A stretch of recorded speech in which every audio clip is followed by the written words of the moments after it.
see what I'm saying? Because it's kind of like me getting training at the police academy. It's teaching me stuff to be better in here too, you know? Right. And then they pay for you to go through those classes.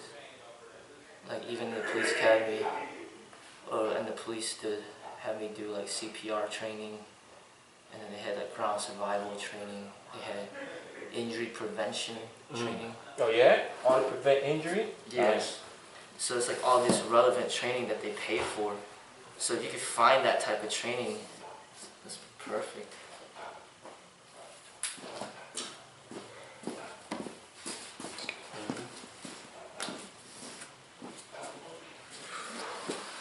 Number 200, page 200, Tao of Jeet Kune. Both the man and his surroundings are eliminated. Then neither the man nor his surroundings are eliminated. Walk on. Deep since I walked in.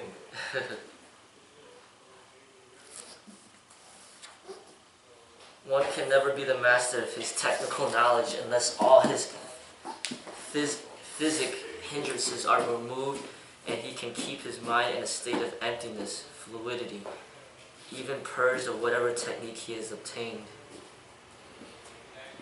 Can you read that one more time?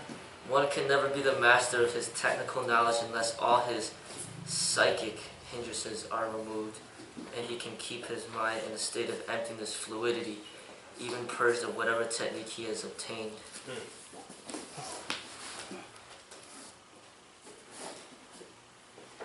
With all the training thrown to the wind, with the mind perfectly unaware of its own working, with the self vanishing nowhere, anybody knows where the art of Jeet Kune attains its perfection.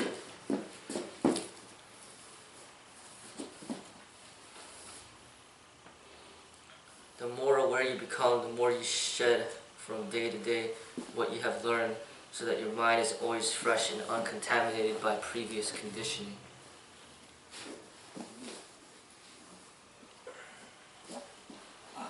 Learning techniques corresponds to an intellectual apprehension of the philosophies in Zen, and in both Zen and Jeet Kune Do, an intellectual proficiency does not cover the whole ground of the discipline.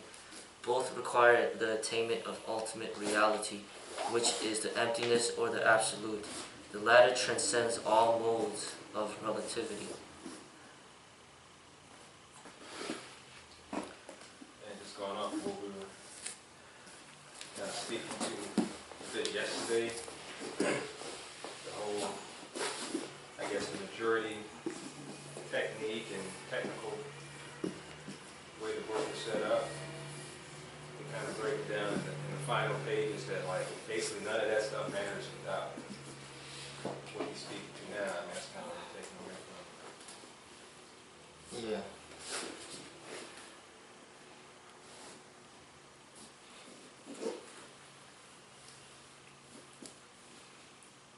In Jeet Kune Do, all technique is to be forgotten, and the unconscious is to be left alone to handle the situation.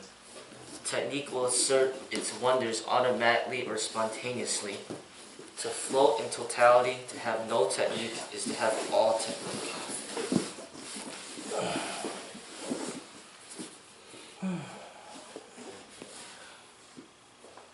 So the last part, in short, it sounds like don't limit yourself to one thing. Like you can use everything because you're not stuck to one way of thinking.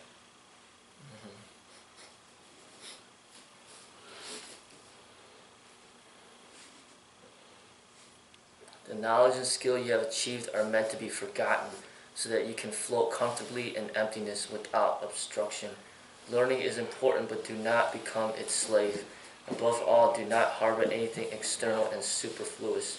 The mind is primary. Any technique, however worthy and desirable, becomes a disease when the mind is obsessed with it.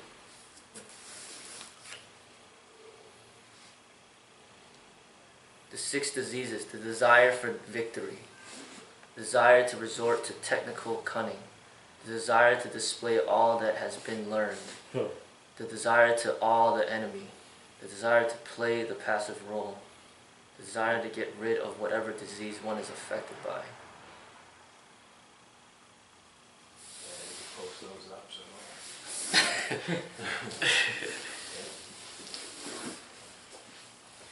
essentially, the disease is the desire. To desire is an attachment. To desire not to desire is also an attachment. To be unattached then means to be free at once from both statements, positive and negative. This is to be simultaneously both yes and no, which is intellectually absurd. However, not so in Zen.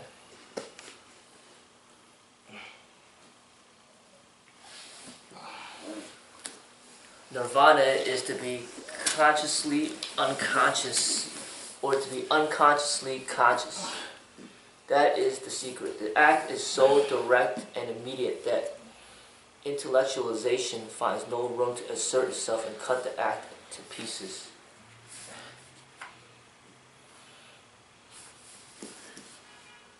The spirit is no doubt the controlling agent of our existence. This invisible seat controls every movement in whatever external situation arises. It is thus to be extremely mobile, never stopping in any place at any moment. Preserve the state of spiritual freedom and non-attachment as soon as you assume the fighting stance.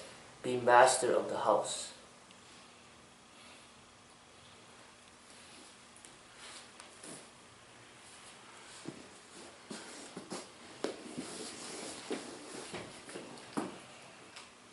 It is the ego that stands rigidly against influences from the outside. And it is the ego rigidity that makes it impossible for us to accept everything that confronts us. Art lives where absolute freedom is, because where it is not, there can be no creativity.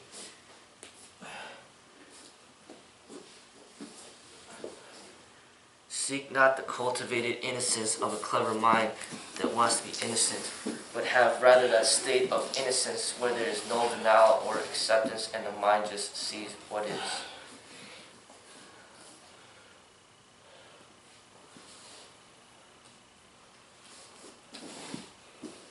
All goes apart from the means are illusions. Becoming is a denial of being.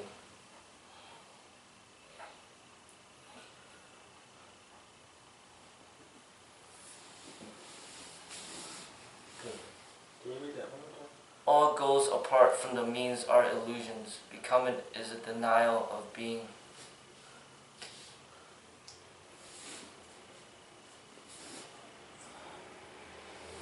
What's your interpretation of that?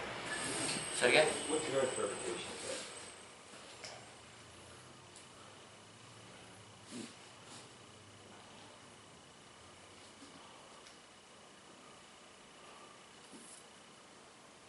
It says all goes apart from the means are illusions. I'm thinking he's saying, like, you know how people that all they care about is the goal, that like they're not even focused on the journey. Yeah. It's like when you're doing that, that's an illusion. Like basically, the journey is what it is. Like that's the beauty. The journey is the beauty. So don't separate the goal from the journey. Like don't just be like, man, I hate what I'm doing. I just want to get that gold medal, that trophy. You know what I'm saying? But like I love what I'm doing. It's not even about the medal. It's just I just love what I'm doing. Becoming is a denial of being. I get from there. It's just becoming means I need to be somebody. Like I'm not happy the way that I am. I need to be better than what I am. That's trying to become something that you're not. Like the goal, right? Yeah. And then the being is just being who you are, just being happy who you are, just accepting yourself. There's no goal to be achieved because you're already there. Right. So when you strive after a goal, you're denying who you are, he's basically saying. Just realize that you're pretty much you're perfect the way that you are. You don't need to strive for anything. By an error repeated throughout the ages, truth, becoming a law or a faith, places obstacles in the way of knowledge. Method, which is in its very substance ignorance, encloses truth within a vicious circle. We should break such a circle not by seeking knowledge, but by discovering the cause of ignorance.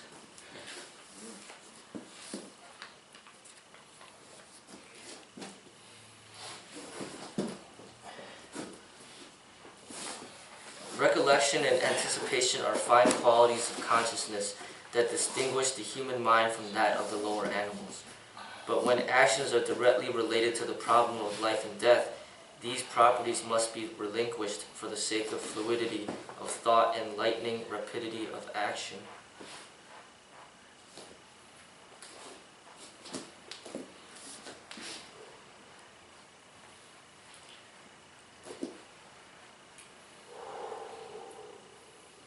Action is our relationship to everything. Action is not a matter of right and wrong. It is only when action is partial that there is right and wrong.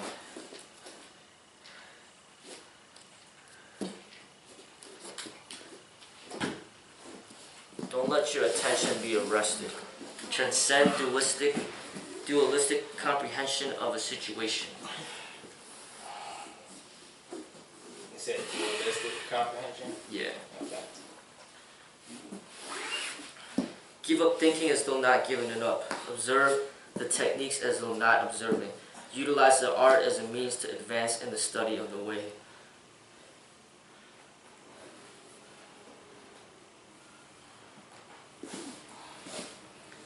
Prajna, immovable, doesn't mean immovability or insensibility. It means that the mind is endowed with the capabilities of infinite, instantaneous motion that knows no hindrance. Make the tools see. All movements come out of emptiness, and the mind is the name given to this dynamic aspect of emptiness. It is straight, without ego-centered motivation. The emptiness is sincerity, genuineness, and straightforwardness, allowing nothing between itself and its movements. Jeet Kune exists in your not seeing me and my not seeing you, where yin and yang have not yet differentiated themselves.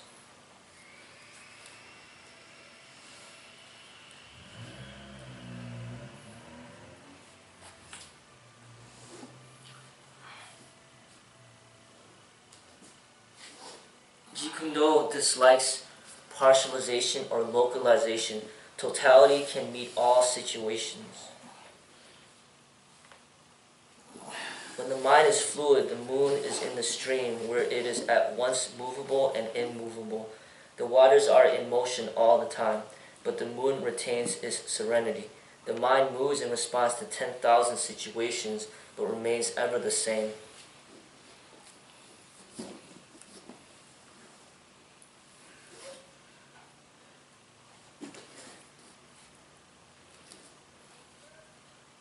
The stillness in stillness is not the real stillness. Only when there is stillness in movement does the universal rhythm manifest itself. To change with change is the changeless state. Nothingness cannot be confined. The softest thing cannot be snapped.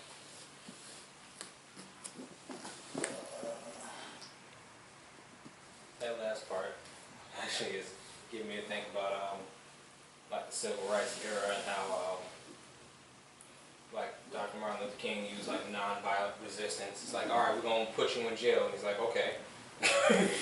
Like he didn't fight it, and that's how they actually, got things done by changing with change instead of like, oh well, we don't want to go to jail. Or like I was reading another part, he was talking about like the Klan had made threats to everybody in Montgomery, and instead of going in their house and like turning off the lights and being scared, they're just like, okay, like.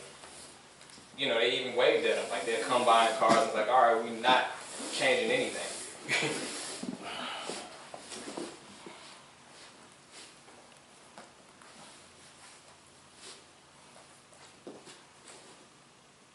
Assume the pristine purity. In order to display your native activities to the utmost limit, remove all psychic obstruction.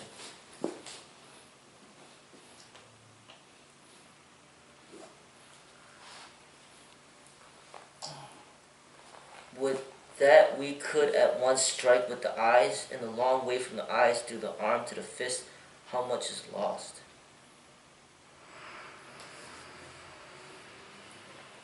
Sharpen the psychic power of seeing in order to act immediately in accordance with what you see. Seeing takes place with the inner mind.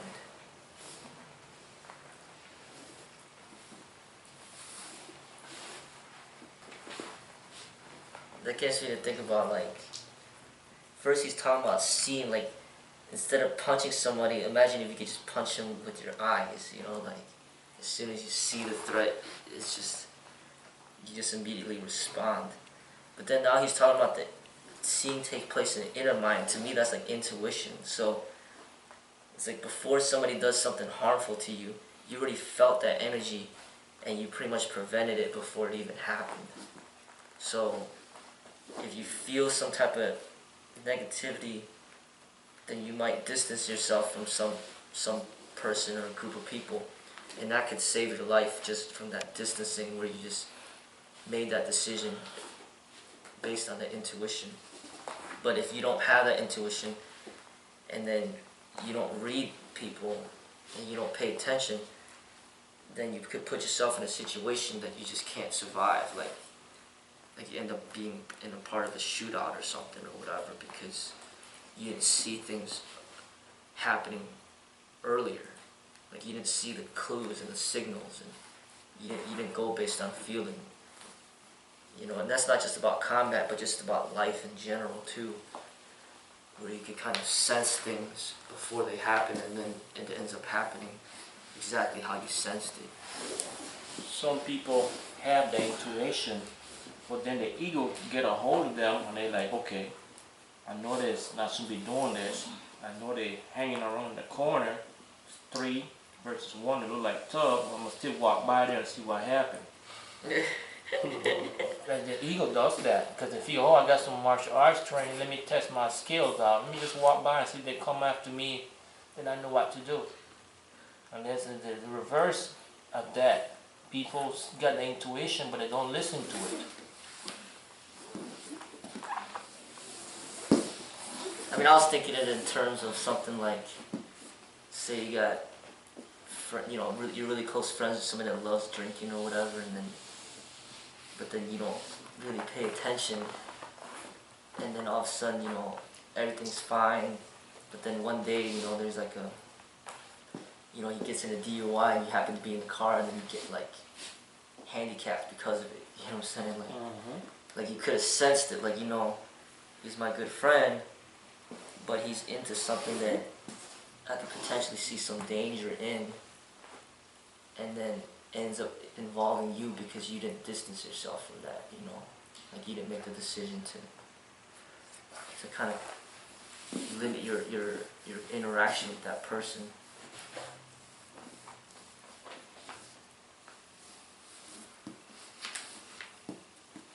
Or just like sensing even jealousy, from people or whatever, like you sense certain energies, and then you would just kind of like prevent things before things get worse or something like that.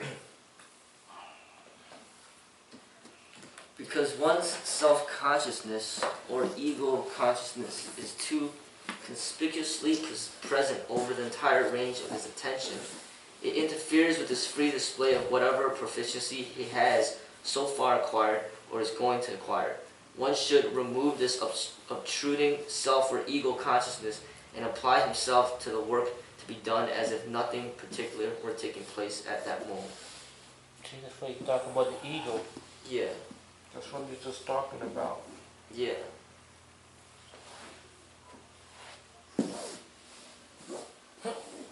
Yep. To be of no mind means to assume the everyday mind. The mind must be wide open to function freely in thought. A limited mind cannot think freely. A concentrated mind is not an attentive mind, but a mind that is in a state of awareness can concentrate. Awareness is never exclusive. It includes everything.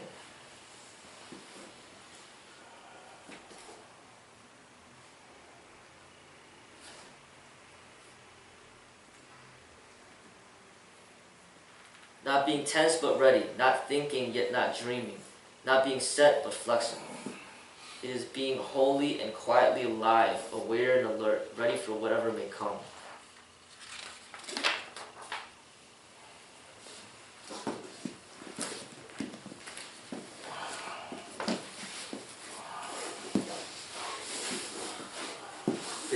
Kune man should be on the alert to meet the interchangeability of opposites. As soon as his mind stops with either of them, it loses its own fluidity. A JKD man should keep his mind always in a state of emptiness so that his freedom in action will never be obstructed.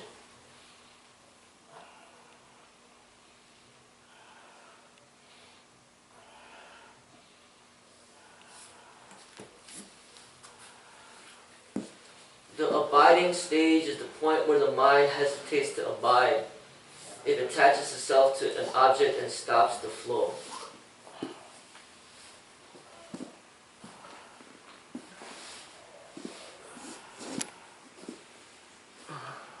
The deluded mind is the mind effectively burdened by intellect. Thus, it cannot move without stopping and reflecting on itself. This obstructs its native fluidity.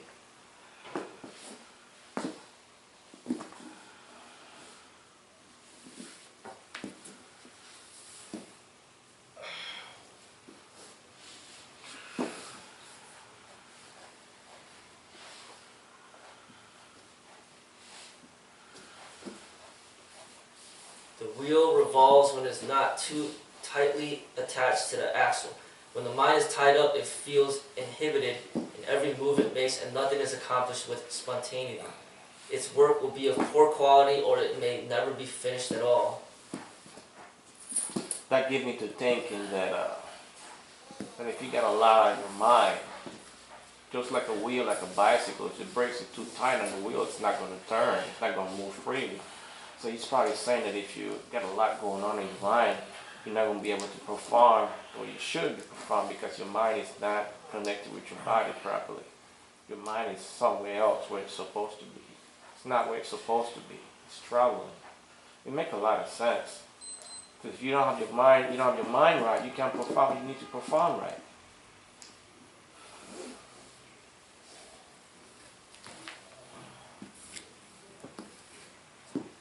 When the mind is tethered to a center, naturally it is not free. It can move only within the limits of that center. If one is isolated, he is dead. He is paralyzed within the fortress of his own ideas.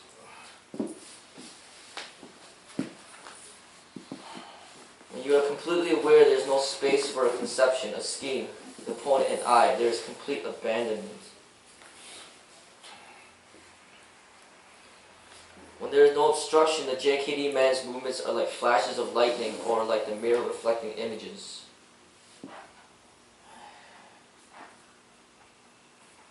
When insubstantiality and substantiality are not set and defined, when there is no track to change what is, one has mastered the formless form.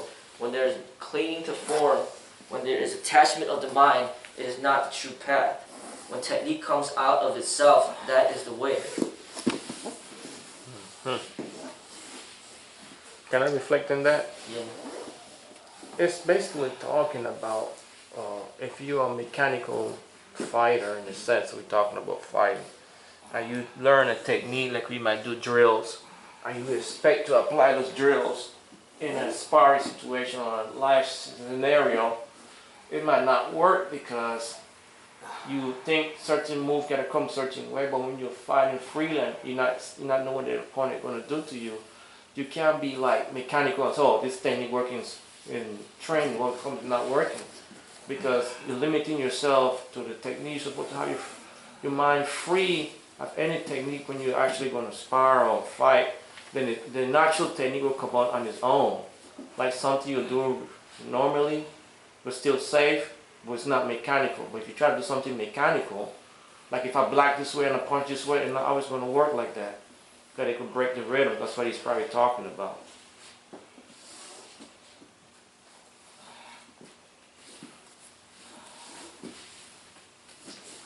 Jeet Kune is an art not founded on techniques or doctrine. It is just as you are.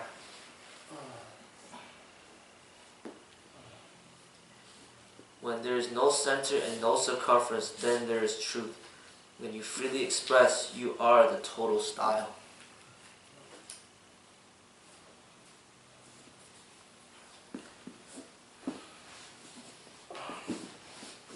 So I think that's a good one. Jeet Kune Do is an art not found in technique or doctrine. It's just as you are.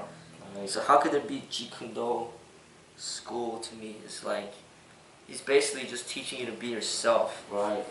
You know, and just be yourself, express yourself, defend yourself. You know what I'm saying? Like, it's just, the whole thing he's teaching is just come to the center of who you are. And that's not a style. It's not a doctrine. You know, it's not a set of techniques. So that's why it killed me with people when they claim Jeet Kune Do. Well, how can you claim Jeet Kune Do and Jeet Kune Do is not a style? Yeah, you can't. You You can't, but they killed me with that. That's already like a red flag right there. Yeah, I could say I got my own style, my own Jeet Kune Do. It's not maybe Bruce Lee, but it'll be my own style. And that's my Jeet Kune Do. It's founded on the basis of foundation of Bruce Lee, but it's my own style. I got my own style. I mean, this is his own words. I mean, that sums it up right there, really accurately. He's saying right there, Jeet Kune Do is the art of not founded on techniques or doctrine. It is just as you are. Just that alone, it really says a lot. It reminds me of that video that I sent you and Bang. The where he was telling the guy on the TV shows, like, I can't teach you. Like, not as he couldn't teach you techniques, but he's like, this style of what I'm trying to do. It's like, I can't teach you that. Like, it's you. Like, it's your instinct. It's the same thing here. He's like, you know, your way. That's Jeet Kune Do. It's not a preset pattern or, oh, well, do it this way, it'll work 100% of the time.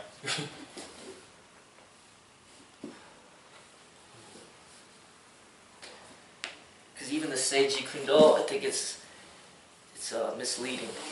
Even to say, oh, this is my Jeet Kune Do, it's still misleading. I think it's best to say it's just my way. You know, and then you don't mislead people.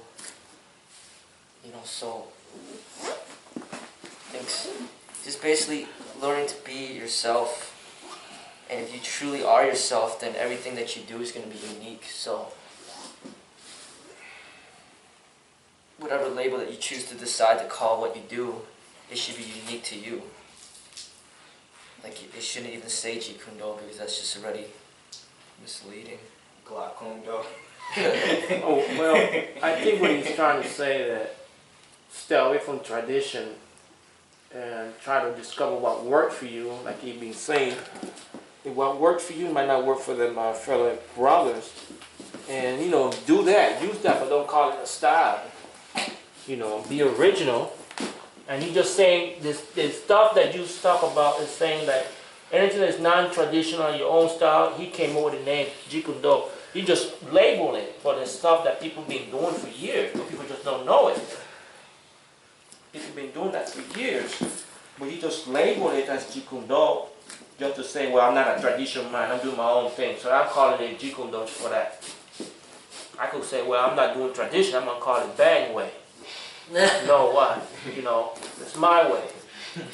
Bang Kune Do. There you go. So the next section is labeled, it's just a name, but we're not going to go through that today, but he's probably going to go more in depth over it. But I think that's important, you know, to understand that what he's teaching is not style, but to just, it's more about learning about yourself and being yourself. You know what, that's kind of cool. I think I'm going to do that. Anytime somebody know martial art and ask me what I know, what kind of style I do, I'm going to say Bang Way. So they can leave me alone.